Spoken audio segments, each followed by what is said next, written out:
लालन जन्मे कोठरिया में बड़ा दर्द होला कमरिया में। लालन जन्मे कोठरिया में बड़ा दर्द होला कमरिया में। सासू जी आई देवता मननी को, सासू जी आई देवता मननी को। पियरी छुट गई बजरिया में बड़ा दुख होला कमरिया में। पियरी छुट गई बजरिया में बड़ा दर्द होला कमरिया में। लालन जन्मे कोठरिया में बड़ा दर्द होला कमरिया में।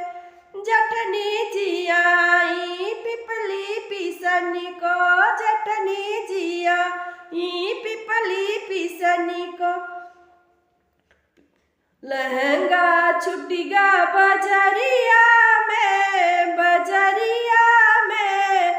बड़ा दर्द होला कमरिया में।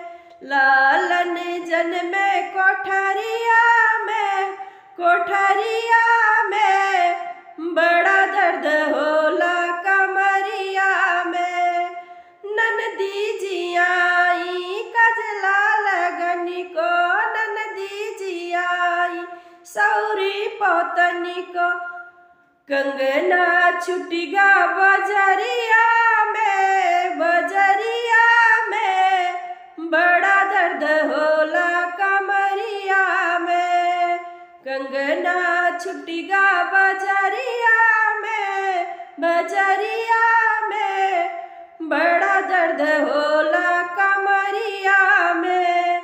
लालन जन्मे कोठरिया में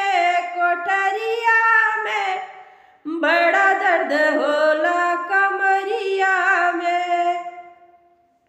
देवरा जी आए बसिया भजनी को, देवरा जी आए बसिया भजनी को। घड़िया छुटिगा बजरिया में बड़ा दर्द होला कमरिया में। लालन जन्मे कोठरिया में बड़ा दर्द होला कमरिया